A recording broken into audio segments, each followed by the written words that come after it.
તાજેતરમાં ગુજરાતની અંદર રાજકોટ પોલીસે બે ઇન્ફ્લુએન્સર્સ સામે ફરિયાદ નોંધી એફઆઈઆર નોંધવામાં આવી અને એફઆઈઆર જુગાર અધિનિયમ અંતર્ગત નોંધાઈ. આરોપી હતો કે આ બે ઇન્ફ્લુએન્સરો જે છે ઓનલાઈન બેટિંગ જે વેબસાઇટ હોય છે એનું પ્રમોશન કરતા હતા, એની માટે થઈને પૈસા લેતા હતા, જે ગુજરાતમાં ગુનો છે. હવે આ જે બે ઇન્ફ્લુએન્સરો સામે ફરિયાદ નોંધાઈ અને પછી ઘણા લોકોનું કેવું છે કે તો પછી વિરાટ કોહલી, MS ધોની, આવા ઘણા બધા સુપરસ્ટાર સેલિબ્રિટીઓ છે, આ લોકો પણ જેલમાં જવા જોઈએ. અને ઘણા લોકોએ કહ્યું કે એ લોકો પણ Dream11, Vision11, My11 સર્કલ જેવી વેબસાઇટો છે એનું પ્રમોશન કરતા હોય છે. તો અમુક તો એવા છે કે જે સીધી બેટિંગ એપનું જ પ્રમોશન કરતા હોય છે, જેમ કે સ્કાય બેટ, તમે નામ સાંભળ્યું છે, સ્કાય 365, આવી ઘણી બધી વેબસાઇટો છે જેના નામ તમે સાંભળ્યા છે. તો આ બધું કેવી રીતે પરી મેચ કરીને છે, આ બધું કેવી રીતના ચાલે છે? તો સિમ્પલ ભાષામાં હું તમને સમજાવું કે જે ઇન્ફ્લુએન્સરો પ્રમોશન કરતા હતા એ ડાયરેક્ટલી એક બેટિંગ વેબસાઇટ હતી અને ત્યાં જઈને લોકો બેટ કરી શકતા હતા.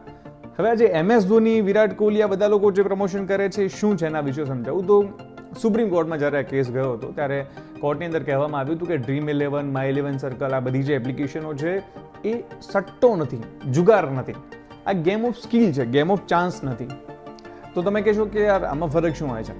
જો ગેમ ઓફ ચાન્સ એનો મતલબ એવો હોય છે કે 5 વસ્તુઓ છે, એમાંથી કોઈ પણ એક તમને લાગી તો લોટરી, ના લાગી તો ગયું.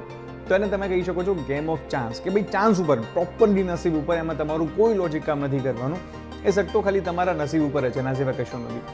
ગેમ ઓફ સ્કિલ શું છે?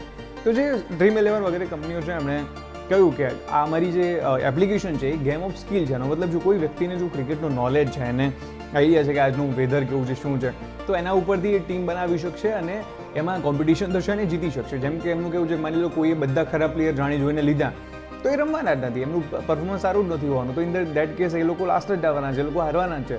પણ જે લોકો બહુ વિચારીને જાણી જોઈને પોતાની ટીમ બનાવશે, કોમ્બિનેશન બનાવશે, એ જીતી શકે છે. તો કે આ તો કે કોચ જેવું કામ છે, એટલા માટે ગેમ ઓફ સ્કિલ છે, ગેમ ઓફ ચાન્સ નથી. અને એટલા માટે ધોની કે આ બધા લોકો જે પ્રમોશન કરે છે એટલા માટે થઈને લીગલ છે. અને એટલા જ માટે Dream11 એક વખતે IPLનું સ્પોન્સર પણ હતું. આજે અત્યારે પણ જોઈએ તો My11 સર્કલ પણ જશે IPLમાં સ્પોન્સર છે. એટલા માટે થઈને આ તમામ જે Dream11, Vision11, My11 સર્કલ, આ તમામ જે વેબસાઇટો છે, એપ્લિકેશનો છે, એ ઇનલીગલ તો નથી જ ઓફિશિયલી ભારતની અંદર. તો પછી આ જે પરી મેચ અને આવી બધી વેબસાઇટો છે એના વિશે શું છે? તો હું સિમ્પલ ભાષામાં કહી દઉં, નામ એટલા માટે લઈ રહ્યો છું કે હું પોતે પણ આનું પ્રમોશન નથી જ કરી રહ્યો. હું નામ એટલા માટે લઈ રહ્યો છું કે આ બધી જે છે ને સરોગેટ એડવર્ટાઇઝમેન્ટ હોય છે. એટલે કે જે મોટા મોટા સેલિબ્રિટીઝ વગેરે આ બધું પ્રમોશન કરતા હોય છે એ સરોગેટ એડ કરતા હોય છે. સરોગેટ એડનો મતલબ શું થાય?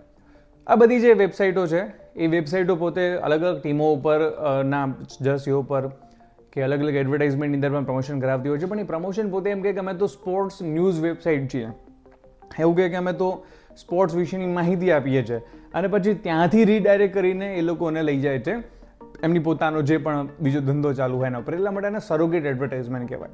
આવી જ એક સરોગેટ એડવર્ટાઇઝમેન્ટ IPLમાં પણ ઘણી બધી તમે જોઈએ છે, કિંગફિશર વગેરેની જોઈએ છે. કિંગફિશરની તમે જોયું તો એ કિંગફિશર દારૂની નહીં પણ કિંગફિશર સોડાની, એવી રીતના વિમલ ગુટકાની એડ નથી હોતી, વિમલ ઇલાયચીની એડ હોય છે.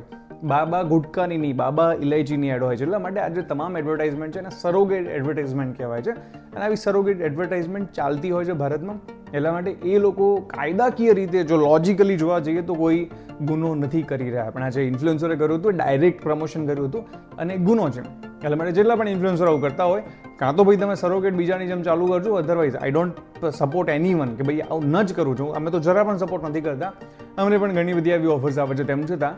પણ અગર કોઈ કરે છે તો સરોગેટ કોઈ ન્યૂઝ વેબસાઇટ વગેરેની કરી શકે છે, અથવા તો Dream11, Vision11 જે ગેમ ઓફ સ્કિલ છે એમની એડ કરી શકો છો. ડાયરેક્ટ તમે બેટિંગ વેબસાઇટની જે પ્રમોશન છે એ કરી શકતા નથી. તો હવે આશા રાખું છું તમને બધાને આ વિડીયો સમજાઈ ગયો છે અને આ કોન્સેપ્ટ સમજાઈ ગયો છે.